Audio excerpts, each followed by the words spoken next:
Real people, real opinions. Real Talk Radio. The multi-award winning Niall Boylan Show. Ireland's classic hits. I want to ask you, do you believe in God? Because I think that's a good question. It's kind of philosophical one, isn't it? Do you believe in God? Because if you believe in God, you believe in life after death, you believe in all that stuff that goes with it. So, do you believe in a God? By the way, he doesn't have to be the Catholic one. You know, he can be the Muslim one, he can be the Jewish one, he can be the Church of England one, he can be whatever one you want. Well, they're all the same. He can be whatever one you want. Do you believe in a God, a higher power of some description, responsible for your destiny?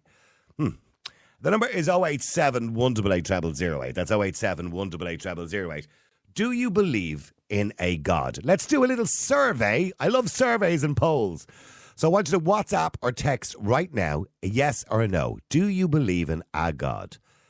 Yes or no to 087 188 0008. He can be the traditional guy up in the clouds with the beard, or a girl, whatever you think yourself.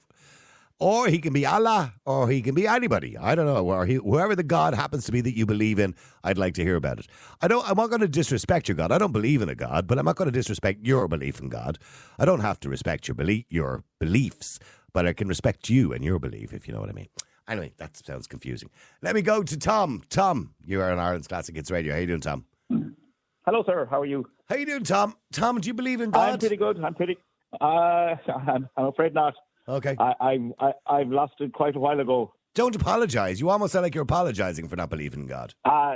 Well, no, I'm not. I suppose about 15 years ago, I discovered people like Christopher Hitchens and Richard Dawkins and Sam Harris. Christopher was amazing, wasn't he? I mean, he came to a very sad death, sadly, with cancer. But he was amazing. You know, I have to say, I listened to him a lot. Richard Dawkins, I've listened to him quite a lot as well. But I actually thought Christopher was such a wonderful man with words. Absolutely amazing, and it made me think for the first time about that particular subject, because all my life I never questioned it. Everybody went to mass where I grew up. Everybody believed, or at least said they believed. But then I started questioning it, and I thought, if you ask yourself 3 or 4 basic questions, it falls apart immediately. There's absolutely no valid evidence to support believing in it, and there's none whatsoever. But that's what they call blind faith, isn't it? You have to have faith to believe in God. Absolutely. But tell me one thing you cannot believe using faith. There's nothing you cannot believe using faith. You can believe absolutely anything, and it's not a path to any kind of truth. It's just a way of making...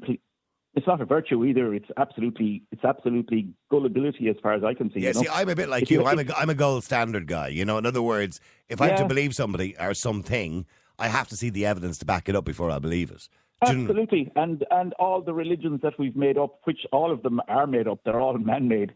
And the 10,000 plus gods that we've invented over the last 3,000 or 4,000 years, they're all made up. And there's absolutely no reason whatsoever to believe in the one that you've been indoctrinated to believe rather than the other 10,000 gods. I mean...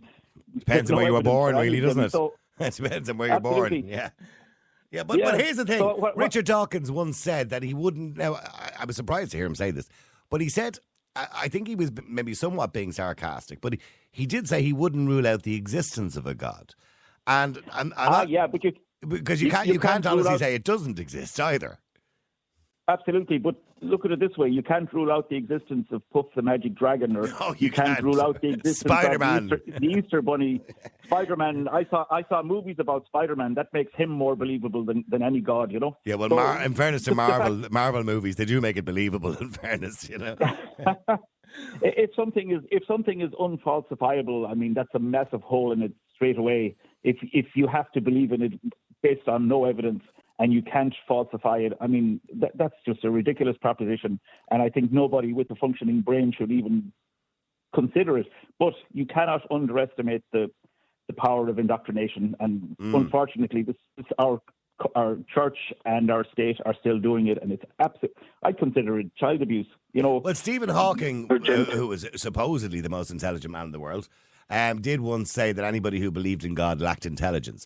Now, I think that would be patronising and unfair to people, because I know very intelligent people who believe in God too.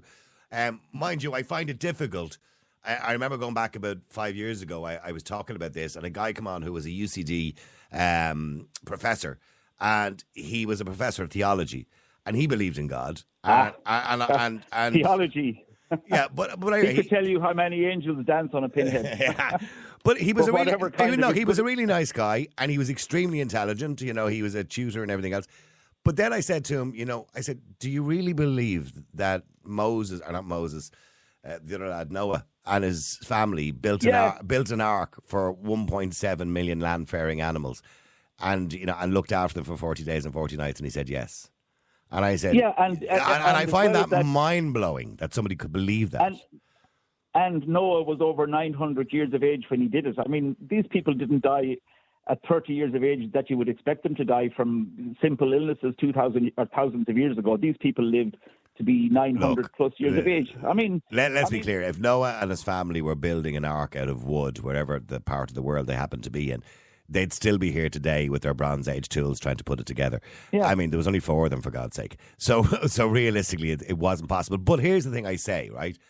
To be fair to Christians, it's a nice story. It has an origin. It's a lovely, comforting story. Yeah? Absolutely. And I watched a documentary one night as to where that story came from. And it was when the banks of the River Nile flooded, there was a pharaoh who built a raft to save his family and his oxen and his sheep. And the story probably just got exaggerated throughout the years or something like that. So, but I think that's how those stories come about. They get exaggerated. It's Chinese whispers. Absolutely, Yeah. absolutely. I mean, we don't have a clue who wrote any of the Gospels. They are all anonymous. They've been translated, they've been interpreted, they've been retranslated, they've been edited, and then the Council of Nicosia decided what stories they're going to put into it. I mean, it's all made up. It's all absolutely made up. So people don't read it. That's the issue I have. And absolutely, when I started reading these guys, the next thing I did was to read the Bible, and I thought, oh my God, how can this be a good book? No. Where Yeah. God commanded his chosen people to kill the Canaanites and the Midianites and all these. He says, kill the men, kill the women. Well, different times, I suppose. In the original Old Testament as well, wasn't there a suggestion that if your daughter was raped, that, you should give the rapist, or the rapist gives you 50 shekels and marry her, sure, everything will be grand. And married her. I mean, how is that a good book? And how is that good book in any way? Again, you have to take into consideration the times. People. We didn't live in a civilized society the same as we do now, although that's questionable by times. But do we stay there for a second, Tom?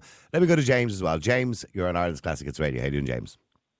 Good evening, Niall. And good to talk to you My again. favourite Christian in the whole world. As distinct from the angry Christian. As distinct from the angry Christian, yes. He could be on yet now, Niall. Oh, don't tempt him, please. I couldn't be dealing with that tonight. It's too warm. I'm in the studio here and the heat is overwhelming because the air conditioning is not working. Anyway. Oh, Lord. Yeah, so, oh, Lord is right. James, you believe in God. By the way, James, are you surprised? Well, you're not surprised to see the drop in the census in people leaving the Catholic Church and leaving the fold. I mean, over the last 3 censuses, it's dropped by probably 35%. I mean, it's quite a lot, isn't it? Well, I'm still quite happy with it now at 69%. And I think that 69% has been kept up by our recent arrivals now. Like the Polish people who are very devout Catholics now, and they're a very large part of the population now. And also the Filipino people who are very, very devout Catholics now. Yeah. And there's quite a number of them here now. We have them in my own neighbourhood. I have a Filipino family, and they're very devout Catholics now. And so they're helping to keep up the numbers. Okay. And of course, and well, talk to Tom there, because Tom, his argument is, how can you believe something that you actually can't see or prove? there's a lot of mysteries in the world, Niall. The world is full of mysteries, things that cannot be explained. Yeah, I'm one of them. You and Padraig now. Yeah, me and Padraig. I'm one of the mysteries of the world. We had Padraig last night. It was good to hear him again now. It was. He was funny last night, in fairness to him. Very modest man now. Yeah. James, he is, by the way, he's a religious man too, by the way. Oh, yes. I'm a big admirer of Padraig. Yeah. Straight talker now. Yes. And a very devout Christian. Yep. And a patriot. Yeah, he is a patriot, all right. So James, convince me and convince Tom, because clearly we're both atheists. Convince me, like if you only met me for the first time and you wanted to convince me that God existed, how would you go about that? No, I wouldn't even try now, because all I can say is that it was a gift given to me probably by my parents, and outside of my late wife and my parents, was the greatest gift that was ever given to me now. And it's been nothing but a huge help to me in my life, a huge comfort. And whatever happens when the day comes when I'll be going, which mightn't be far off now. Would you stop at that, James? Don't say that to me. You worry me and you upset me when you say things like that. When that day comes, I'll find out when I pass over. And if you're right now and there's nothing at all, except oblivion. Yeah. You were then I can't be disappointed now. Yeah, but you were going to say you'd come back and tell me, but you wouldn't be able to if there's nothing. Well, one thing that worries me now: will I be able to hear the Niall Boylan show still over on the other side? I'm sure we can get a podcast going up there. That's if I go over and there's nothing now, I can't be disappointed. And if there is, well, then I was proved right. So one way or the other, I can't be disappointed now. Yeah, well, I mean, Tom, sorry, would you not hedge your bets, Tom? Because, like, listening to James, who I've listened to for the last 12 years on this radio station, you know, he's a good man. He's a nice man. He's not. There's no. I don't know about that now. I don't know. There's no evil in his heart, you know, and like he's nothing to lose when he goes to the pearly gates. If they're there, well and good. He'll go in and he'll be happy, and they'll welcome him in with open arms. Whereas if me and you go, Tom, we're getting turned away, like with the guys with the white socks going into the nightclubs years ago. We're getting sent down to Beelzebub. So would you not hedge your bets, Tom? Oh Jesus, where's Tom gone? Tom, are you gone? He's died. He's gone to the pearly gates. He's not gone already, now, is he? Well, absolutely not, because that's actually called, that's Pascal's wager. He was a French. Am I here? Am I on? Oh, you are, yeah. John! Yeah, that was, yeah. Yeah. Sorry, I tell you what I'm going to have to do. Do me a favour, both of you a second. Because, I tell you what I'm going to do. I'm going to pop you there onto that line. Can you hear me now? Oh, that's far better. That's much better. Okay, it's okay, John. Go ahead. Sorry, go ahead. Yeah. Yeah, so that's actually what you just brought up there is Pascal's wager. Blaise Pascal was a French mathematician, and he thought, yeah, if you believe in God, you're better off, because if he's real, you'll be rewarded, and if he's not real, you have nothing to lose. But if you don't believe in him and he's real, you're screwed. And if you don't believe in him and he's not real, you've lost nothing. But that only works for one God. There are tens of thousands of them that have been put forward over the last 10,000 years, and absolutely none of them are real. So if you go to, you're saying they're not real. I'm saying they're not real. But to James, it's absolutely very real. Absolutely, he said something interesting there. He said it was a gift from his parents. Yeah. So was the Easter Bunny, and so was Santa Claus. Don't say that. No, it's the same thing. Yeah, I know. Both of them are supported by the same amount of evidence, which is absolutely zero. And I listen to you every night, and your caller there, I like him. He's great. He puts up a good argument. He does. But he does not need to be superstitious or to believe in a magic man to be good. And in fact, I would say that is a lesser form of morality. If you believe you're being watched the whole time and you do good things because a magic man in the sky is watching you and he'll reward you forever if you do the right thing, or you're doing the good thing because you don't want to go to hell. But the point is, you're being watched. You're being supervised the whole time. But hang on, Tom. Let me give you the counter argument to that. Okay, from the day we're born, we're watched. We're watched by our parents to make sure we do the right things because we're humans and we're not fallible. We make mistakes. We're not infallible. Sorry. Absolutely. So in other words, hang on. The whole idea is, when you live your life according to Christianity, yes, you believe you're being watched, but you're being watched to make sure you play by the rules, and the rules are you be a good person. Yes. You know what I mean? There's no harm in that, is there? Doesn't that mean that our brains, 100 billion neurons inside our brain that give us our consciousness, that give us our ability to think, that give us our ability to reason, is pointless? I'm a moral person. I make moral decisions all the time. I always try and leave every situation a little bit better than I find it, and I will never set out to wrong or hurt or harm anybody. But I can do it for totally secular reasons. I don't need to be threatened with eternal damnation or eternal reward for doing the right or wrong thing. Okay. I don't need it. Well, hang on, James. Is that a fair point? That you're being the reason you're a good person is because you're being watched. I'm not going to convince anyone.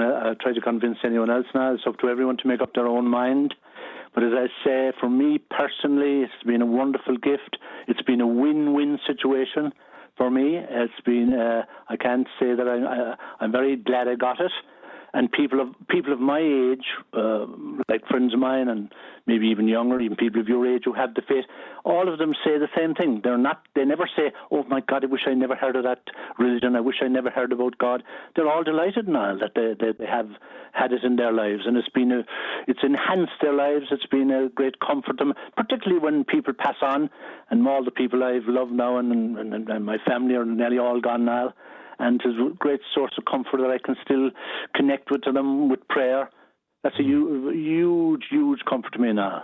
But here's another point. Go ahead, if he was born in Afghanistan, he'd be praying to a completely different God. If he was born in India, he'd be a Hindu. If he was born in Thailand, he'd probably be a Buddhist. If he was born in the United States, he'd be one of 44,000 denominations of Protestants. I mean, these guys can't agree on they can agree on nothing. There's 44,000 denominations of Protestants in America. He's Baptists, a Roman Catholic. He's a Roman Catholic because culturally he was born in the Republic of Ireland, probably somewhere around the 1945 or 50. He had no choice. He was always going to be a Catholic. He was always going to be fed that story. It's cultural, and it's also historical. If he was born when the Greeks were in charge, he'd be praying to Zeus or Apollo or Poseidon. If he was around during the Roman Empire, he'd be praying to Venus or Mercury or Mars. If he was born when the Vikings were in charge, he'd be praying to the Norse gods, Thor or Odin. I mean, all these god beliefs are. I'm a bit of a fan of Thor myself, in fairness. I do like the movies. Sorry, James. Well, hang on, Tom. Never respond to that. James, there's a lot of sense in that. You know, I mean, do you ever square that off in your mind that the only reason you're a Catholic or a Christian is because of the geographical location of your birth? I mean, no matter, that kind of then says to you, well, that doesn't make any sense then, does it? Because I believe in a particular God only because of where I'm born. There are Catholics now here in Ireland. There are Catholics all over South America, from Venezuela to Brazil to Peru to Ecuador. There's Catholics all over the United States. There's Catholics in Estonia, Latvia. Yeah, but primarily Ireland is a Catholic country, but primarily Saudi Arabia is Muslim. So what are Afghanistan? I mean, that's the point that he's making. But James, here's the thing, right? Do you read the Bible? Oh, yes, on and off now. I wouldn't be an expert by any means. Do you believe it? Do you believe all of it? In and out of it now, I go in and out of it. But as I said, the only thing that depresses me today now, really depresses me, is the young falling away from it. And I can see it here in Ireland, the effect that's having on them. A lot of young people now are trying to access psychotherapists. I was reading the other day, children of 9 and 10, which is sad and shocking. 9 and 10 years old are self-harming now. They're suffering from anxiety, from panic attacks because of this awful world that we now live in, and they have nothing to turn to now. It's and they're being bombarded with information on their phones and the internet. Very glad to hear last night, actually, on your program that some schools now are going to ban the phones in primary school. Well, it's the parents who have come together and decided to do that, which is a great experiment, by the way. But you're an intelligent man, James, and I've spoken to you many times, and I have great admiration for you, right, as a man. But it does puzzle me that such an intelligent man will read the Bible and believe the stories in the Bible. I mean, don't get me wrong, they're nice stories. Most of them have nice morals to them. And it is all about the morals of the story, I mean, realistically. But I'm assuming you don't believe, that one man and his family built a massive boat, probably the size of Ireland. I mean, these are parables. You must interpret them your own way now. But what I was very pleased to read some time ago, I was reading a book about great lives and great deeds. So there were a whole combination of great people in the past that made great, impressions on the world. And one of them was Einstein. Of course, the father of science, I suppose, now. Yeah. And I was very glad to see that he also believed in a possibility of an afterlife. Yeah, but James, people quote that all the time, and it's a really unfair thing to do because 99.999% of the population believed in God at that time. Otherwise, you were a heretic. So most people believed in God at that time because there were a lot of things, and throughout time, the belief in God was strong because we looked up at the sky, man, when he first stepped out of the caves, looked up at the sky and saw the sun and the moon, didn't know how that got there. watched the crops grow in the field, didn't know how that got there, no explanation for it. There was no science in those days, apart from a few people that were maybe a little bit cleverer than others. They didn't know how things worked. They didn't understand how fire began and how it kept them warm, or why it kept them warm, why they got sick and why they got better again. They didn't understand, so they attributed things they didn't understand to God. Niall, I was alive when Einstein was alive now. I know. He died in 1955. Absolutely, but what I'm saying is... Very much the modern world now. Yeah, but no, well, it wasn't the modern world, realistically, because if you go back 50 years ago in this country, nearly everybody believed in God. Yes, but this is a man who, you know... Look how far the world has advanced in the last 50 years. This is a man with a giant intellect now. And, Absolutely. you know, Absolutely. giant But intellect the and- point is he lived in a time where nearly everybody believed in a religion. Oh, not so much now. Not so much in the 1950s. They were questioning. You were talking about hundreds of years ago, yes, but not in the 1950s now. You had philosophers. Questioning the presence of the Lord. There was plenty of people to oppose him now. How many people in Ireland didn't believe in God in the 1950s? Sure, our own constitution had to be sent off to Pope Pius to be signed off before that. But there was a lot of countries where didn't believe in God in the 1950s. Now England wouldn't have been a talking about God-fearing... our next door neighbour wouldn't have been a God-fearing country now. Okay. Okay, well, stay there for a second, because I want to bring Tony in. Tony, how you doing? You're in Ireland's Classic Hits Radio. How you doing, Noel? How you doing? Tony, are you surprised to see that so many people are kind of disappearing from the faith? Not really, no. I'm an atheist, so I don't believe in God. But I am respectful of people who do. Yep. Like, I think you have to be. If I see a hearse go past me, say, I'll bless myself. Yeah. You know, out of respect. Yeah, it's a traditional thing, isn't it? Yeah.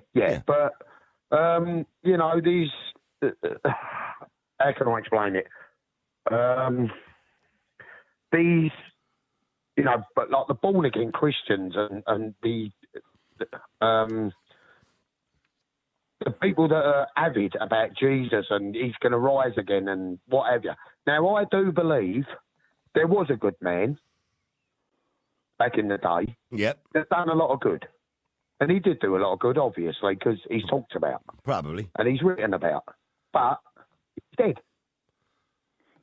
Well, I mean, there has been questions raised, and I don't want to disappoint people, or be it James or anybody else, but there has been questions raised about the existence of Jesus. Because, of course, the story of Jesus has been told many times before Jesus existed. Yeah. I mean, there were many gods. If even the Krishna god, by the way, was born on the 25th of December, had 12 apostles, died, came back 3 days later. That story was a pagan story. It's a really old story, and it was used every single time. So if this person existed, most likely all of that stuff about being born on Christmas Day, actually, historians believe that if he did exist, he may have been born closer to the summer. But anyway, that's beside the point. But there were 17 historians in that part of the Middle East at the time, and none of them make reference to a person called Jesus. No, but see, I'm not educated on religion as such. I was actually christened Church of England. Obviously, I come from England. I was christened Church of England. My parents never practiced any kind of religion, nor did I. I never went to church. They read the Bible and they say, you know, God built the world in 6 days, built the world in 6 days, and rested on the 7th. Well, everyone needs a rest, in fairness. Jesus Christ, Murphy's couldn't build an house in a state and rest on the 7th day. If he was Irish, he'd probably stop for a cup of tea and a biscuit. You know what I mean? But James, James. No, but hang on. listen, Hang on. Just let me go back to James just for a second. Each to their own, and I do respect every religion. Absolutely. Well, I respect. You know, I don't have to respect the religion, but I respect the people who believe in it. Yeah. Yes, yeah, of course. Each to their own is what I say. Yeah. But when you get these born-again Christians and these avid, you know, Catholics and what have you, and they preach to you in the street and Christ, go away. You know, go and believe what you want to believe. But don't preach to me about it. Sorry, James, can I just ask you a question in relation to the historical aspect of the whole thing? And I kind of went down a rabbit hole, James, going back a few years ago, looking into the whole thing in relation to Jesus. And as I mentioned to you, I think there was 17 historians in that area of the Middle East at the time, and none of them make reference to a person called Jesus. That doesn't mean he didn't exist, by the way. But they made reference to, there was lots of prophets at the time, or people who stood up on hills preaching and were clever people. you know, and it's a possibility that Jesus did exist and he was a clever man and that's why he was written about by individuals. But I mean, there is question marks around it, James. Do you ever ponder over that the story of Jesus and the basic elements of that story, born of a virgin birth, died, came back 3 days later, was born the 25th of December, that story has been used time and time again, long before Jesus came along. So does that ever play in your mind, that part of the story? When you're talking about Jesus, some historians would say now, why wouldn't a prophet be around in those days, preaching?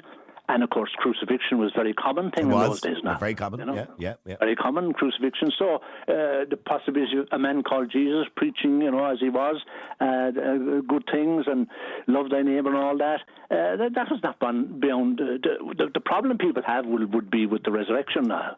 Not so much as if a man like Jesus existed, because there was prophets in those days, and people did get crucified if they crossed the wrong people or if they displeased the emperor.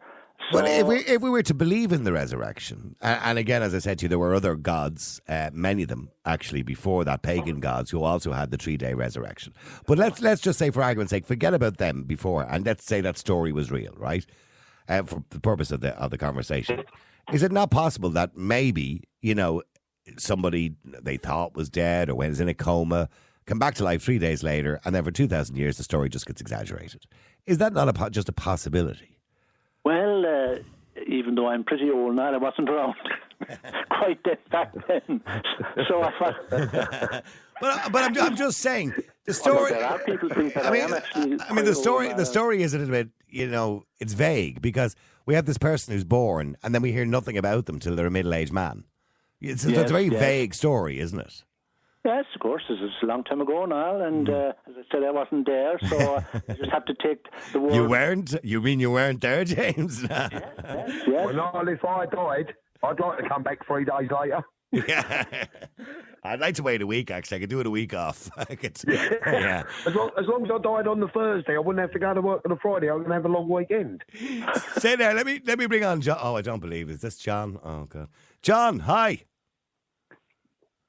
Hello, John. How are you doing? Oh no, it's not the same. It's a different John. Okay, sorry. I thought you were angry Christian John. You're not. John, how you doing? You're on Ireland's Classic Hits Radio. John, you believe in God? I do, yeah. Okay, and what makes you believe in God? If you're trying to convince somebody else who didn't believe in God to believe in God, what would you say to them?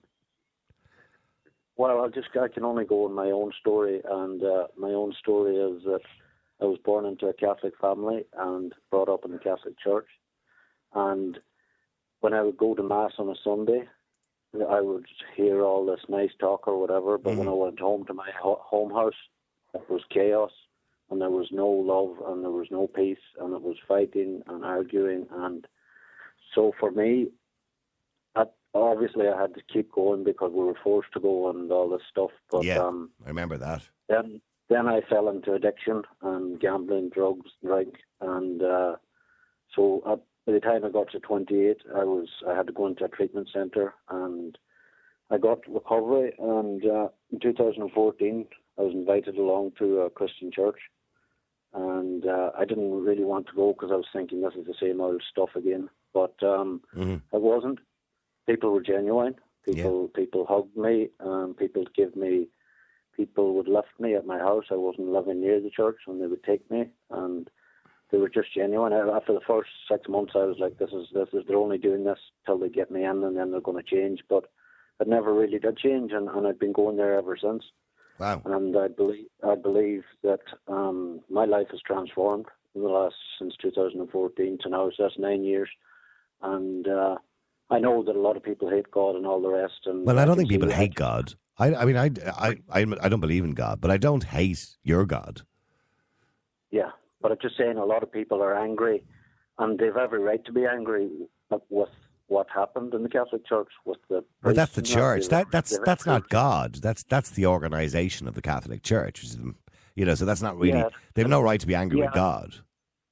Well, a lot of people are blaming God for that, but at the end of the day, God gave us all free will, and these priests chose to do it themselves. They weren't. It wasn't God's fault that they done it. No. Well, if there is a God, no, it wasn't his fault, I'm assuming, although they say he's in control of everything. Yeah, well, I can only go from my own experience now. I've had a great experience, and I've come through a lot in my own life, and I believe that God has been with me all through it. And you know what? If that helped you, John, I'm happy. And if your belief in God helped you get through the worst time in your life, where you had the addictions and everything else, well, then it's a good thing. But that doesn't necessarily prove that God exists. It just means that at that time in your life, that faith or belief that you had in a God helped you, and that's a good thing, by the way. I don't want to take that away from you, but that still doesn't. Yeah, that's not proof it exists. Well, Niall, at the end of the day, nothing's going to prove it exists if somebody doesn't want to believe. Mm. So but it takes a lot, doesn't it? It takes a lot to believe in something that you have no evidence for whatsoever. It does take a lot to believe in something like that, because you're relying purely on faith. Well, that's what everybody done. Like Abraham in the Bible had to take his son up to be chopped up, and he had to have faith to believe that he went by faith and put his son up to be the only son he had. He waited 90 years to have him, and it takes faith. Like, well, none of us will know until it comes to the end. And if you're right, then you'll know that, and if I'm right, I'll know that. So there's no point in having arguments about it. Oh, no, I don't argue with anybody. I just debate it. That's all. I just think the debate is interesting. But now nobody will know till they get to the end. And then you can never come back and tell us anyway. So we'll never know for sure. You know what I mean? But I can see, like people say, go to Mass for 30 minutes on a Sunday is enough to have a relationship with God, but that's not a relationship with anybody. Now, if you had that relationship with your family 30 minutes a week, would you call that a relationship? No, it's a full-time job having a relationship with God, I imagine. Yes, a relationship that I would have would be reading the Bible and. Do you believe? Let me ask you the same question I asked James. Do you believe the Bible literally? I take it at face cover. Yeah, I believe that Jesus rose from the grave, and I believe I talk to Jesus every day, and I've seen people heal from different ailments. Even in the last week, those people who prayed. Yeah, sorry, Tony. You want to say something to John there? Go ahead, Tony. Sorry, yeah. Now, as I said earlier, I don't believe in God, but that's my own thing. trait. Yeah. But that man just said, he had a bad life. And he found God, and it helped him. And as I said, each to their own. If that helps that man, then fair enough. Yeah. I'd never knock a religion, and that's helped that man. He said he had addictions and everything else, and people helped him, and he believed in God, and that's fair enough. Yeah. And good luck to you, and well done. Yeah, no, absolutely. But here's the thing. When you say, John, that you believe, and I'm going to go back to what I talked to James about earlier on, that you believe the Bible literally, or you believe what's written in the Bible as the Word of God. I mean, there's a lot of stuff in the Bible that it would take some amount of faith to believe. Do you understand what I'm saying? It's far-fetched. I'm understanding what you're saying, yeah, but to be honest, Niall, I don't know if you've ever heard of the word, but it's called being born again of the Spirit. Mm-hmm. And that's when people start to understand the Bible. For a worldly person to look at the Bible, it looks like chaos. Well, it's like some supernatural film. You know what I mean? I mean, I know it's a different time. I get that, and you have to contextualize everything. But some of the stories are so far fetched and so unbelievable that the best fantasy film wouldn't be able to duplicate them. So what I'm saying to you is, it takes a lot of faith to believe something like that really happened. I'm not saying things didn't happen. And I go back to the story again of Noah and the ark, for example. I'm not saying that some man and his family didn't save animals during a flood. And I'm sure there were floods, by the way. There were a lot of floods because we've had ice ages. We've had all sorts of climate changes and disasters over the last, God knows, many million years in this world. But the point that, a man and his family, small family, would build an ark big enough for 1.2 million land-faring animals is so far-fetched and so removed from reality. It would take a lot of faith to believe something like that. Because there were Bronze Age tools they were using. They would have had to go down a whole forest to build an ark that size, and they'd be still building it today if they tried. So it does take a lot. For an intelligent man, John, and I'm assuming you're an intelligent man because you sound like one, to believe a story like that. I literally, I'm sure a story happened that may have been exaggerated throughout the years, but do you believe that story? I do believe that story, but it's not because of. If I was looking at that, That's fair enough. Let him Well, no, hang on, Tony. Let him finish, please. Let him respond. Go ahead, John. like at the end, if I was looking at that story as a book and reading a book, I would be saying that's very far fetched. But when you become a born again Christian, you become born again. This is hard for people to understand that don't know anything about Christianity, but you get a new spirit put inside you, and you get a water baptism. I know that's not for everybody, but I'm just saying what happened to me, and that helps you to understand more about what the Bible is about. Yeah, sorry, Tony, you want to say something to John? Yeah, but that helped you. That story, reading the Bible, because of what you went through, that helped you, didn't it? Of course it did, yes. I Of wouldn't course be alive it did, today. yes. And Wouldn't fair be play alive to you. today. And that's what I'm saying. You know, I'm not religious in the slightest, but I wouldn't disrespect anyone's religion or what they believe in. Now, if that story, reading the Bible, and that story helped you, then fair play to you and well done, is what I'm saying. You know, I don't believe it myself, but if that helped you, then that's what I'm saying about each to their own. Yeah, absolutely. Listen, guys, I have to go to a break. John, it's been lovely talking to you, by the way, John. And by the way, what's the story now, John? I'm assuming you're off the alcohol, and you've got a good life going now. Yeah, thanks, Niall. I'm 16 years free now from alcohol gambling and drugs, yeah. And I've held down a job. I'm looking after 2 autistic people. Wonderful. And I do that from Monday to Friday, and I'm very into sports and gym and that. And yeah, I'm a new creation and I'm a new person. Good. Well, I'm glad, and you sound like a good man. Listen, thank you very much indeed, John. Thanks for coming on the air. Appreciate it. All right, Niall. Bye. Cheers. Okay, keep texting, keep WhatsApping. The number's 087 188 0008. The census, they released some statistics today from the national census that you filled out last year.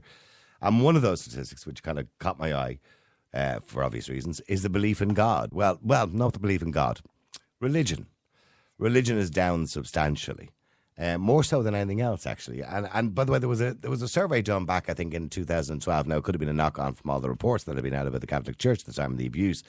But Ireland had the highest drop across the world in a belief in any religion.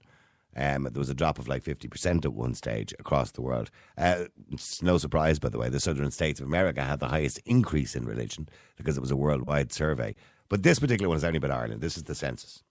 And there's been a drop. The average age of the population is 38.8, and the proportion of people identifying as Catholic has dropped from 79% to 69%. Now, some of that as well could also be due to the influx of people into Ireland, because, of course, Islam would have gone up because, obviously, the percentage of population believing in the Catholicism would have gone down in comparison to Islam, because that's now rising. Because you have people coming into the country from other countries who have other beliefs, Hinduism or whatever it happens to be. The numbers of Jewish people have actually gone down in Ireland, I believe. There was at one point about 5,000 or 6,000 Jewish people in Ireland. I think there's only about 2,000 now. It's actually really low. I didn't realise it was so low. You're listening to Nighttime Talk with Niall Boylan. With Recruit.ie. Download our job search app today. Search for Recruit.ie in your smartphone app store. Ireland's classic hits radio. Niall, I think you're being extremely disrespectful, according to one texter here, questioning the belief in Jesus Christ, the one true Saviour. Well, he might be your Saviour, and you might believe that, and that's fine, but not everybody believes that. Clearly, some percentage of the population don't believe he's a Saviour. Somebody else says, Niall, why do you think the existence of God has been denied by so many people over the last 30 years? I think a lot of that's to do with the fact that I'm not suggesting if you believe in God, you're not intelligent, by the way. That's not what I'm going to try and say. But I think people's intelligence level and the access to information, where we didn't have that access, reduces the belief in God. Because when you don't understand something and you can't explain something, it's easy then just to attribute it to something or some sort of power or superpower or whatever it happens to be. But when you do understand it and you do have an understanding of how this thing happened or what it is or where this thing's existence, well, then you don't have to attribute it to anything. But let me go to Sarah Jane. Sarah, you're on Ireland's Classic Hits Radio. How you doing, Sarah? I'm doing grand. How are you, Niall? Good. I've got 2.5 minutes. Do you believe in God? Who is God? Like, tell me who God is. I've no idea. Yeah, well, there you go. Do I believe in God? I think years ago, like, we all had the fear of God because, I don't know. Well, you were told you were going to go to hell if you were bold. Yeah. Yeah, exactly. Like, your hand will stick up in the grave if you tell a lie. Give me a look at your tongue, it's black, that's it. You know? I remember that. That's what my mother used to say to me. If I told a lie, or if I emotionally, I always had a bad habit of picking up fruit and vegetables and just walking away. And she used to always say, my hand is going to stick up the grave when I die. Your hand will stick out of the grave when you die. Yeah. I swear to God, like. Yeah. Right? And then not only this, and I'm not going to be rude saying this, right? We're all adults, and it's night time, right? I remember standing in the kitchen when I was around 14 years of age, and I was in the height of pain, right? And I was after getting the periods, right? Yeah. And she said, you go on in there and say a little prayer to the Blessed Virgin Mary, right? Right. And I hadn't got a clue even how to say the prayer, right? But I hadn't got a clue what she meant by it. So when I was 27 years of age, I started laughing, and I said, man, I just have to say this to you. Do you not remember saying that to me? And she started saying, oh, it's a gift for a woman, like, to get her month. I don't think most women would agree with you on that, but go on, yeah. No, Niall, because I definitely don't agree with it. It's not a gift to me. It's a gift. It's that, and it's the course. You know what I mean? Yeah. It's hell. There you go. In other words, it's me. And I actually don't believe that, if for whichever way you want to put it, like, Mary didn't have sex to have a baby. Yes. But do I believe in a God? You had a man on speaking there about his alcoholism and his addiction, right? Yeah. Drink, drugs, and men I relied on for years through my addiction, right? And I can understand when I started into an AA program, you say there's an anti-prayer and the God Father, right? So I started getting some belief in a higher power that I chose to call God, right? So that was something outside myself, rather a drink, a drug, a man, a psychiatrist or a doctor that can get me well and make me clean, drug-free, total absence of alcoholism and drugs, right? So everything was going grand, totally believed in that, right? My mother died at 59 years of age, right? And I said to myself, what loving God would let something like that happen to my mother? Because my mother was an angel. I know. I think people question that when you see good people dying young and you see evil people living for long lives. You often wonder what sort of God would create that. Yeah, but now not only that as well. Human growth. You realise what's good and what's bad in life. You know what I mean? If you do the right things for the right reasons, doesn't necessarily mean that you're going to feel right. But it doesn't necessarily mean that's God or a higher power that's giving you that lift and that spirit. You're actually doing that yourself. And yeah, I've got cliche as well about religion and spirituality. I went through all of that myself. You know what I mean? And do you believe in any of it? Do you believe in any type of higher power whatsoever? Right at the present time? Yeah. Oh. No. Okay. No. Fair enough. I can't honestly think. I think when you die, that's it. You're going to the worms. And I think hell is on earth, and so is heaven. So the way I look at it is, you make the best of life, you live happy, do what you want, stay safe and don't hurt anybody else and be kind to yourself. And if you're mean and ugly to people, you're living in hell on earth. That's the bottom line. But I have to say, that's not a bad mantra to live by, Sarah. Listen, I've run out of time. That's not a bad mantra to live by. While you're here, enjoy it and be good and be kind. Real people, real opinions. Real Talk Radio, the multi-award winning Niall Boylan Show.